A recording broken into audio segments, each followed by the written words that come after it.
Okay, so we're going to look at the vendors section in this video. So the vendors allows you to store details for your favorite suppliers that you actually make purchases from. So you've got them all in one place. You can see a history of what you've purchased and you can run reports on that. So if we click into the vendors area, okay, we have our list view. Now if you have a few different vendors, you'll add them all in and you'll see them here. We just have one for the purpose of this video. If you want to add a new one, just click on the new.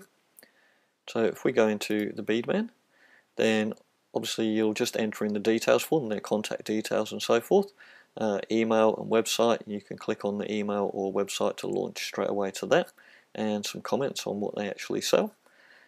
And if you go into the purchases tab, what you'll see in here is a record of all purchases that are associated with that vendor.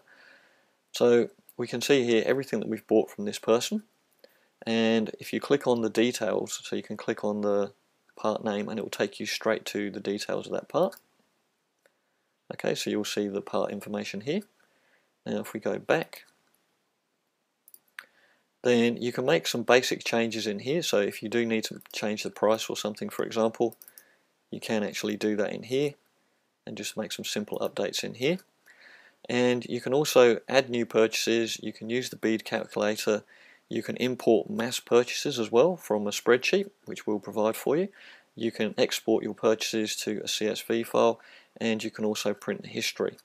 We'll just cover off two of these very quickly here because we're going to cover the import and the export in two separate videos because they're a little bit more in depth. But if you want to just add a new purchase, just click on the Add New Purchase.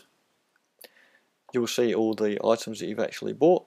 We'll pick on the dark blue beads here, so we'll click on there. We can see it gets entered in with today's date. We'll put in a price and we'll select whatever it actually was by, so we'll say by the bag. Let's say there were 200 in the pack. We bought one and the shipping cost was $5. Okay, so that's just added that part in as a purchase to the Beadman. So if we go back to the details of this part, and you'll notice here in this list view that we actually have another purchase earlier before, back in August here. So if we click on this now, okay, we can see that it's just added that in here. So you've got all the information added in to that part from the purchase of this vendor already. If we go back to our history again, just a quick one that you can do, so you can print a quick history if you need to take that. Specify the dates before the start and the end of when you want to know what you purchased. Click on continue and you get a simple little list view of what you've actually purchased from them. So if you need to print that, you have to click on the continue button here, pick what you'd like to print on, and you can do a PDF or just print straight to your printer.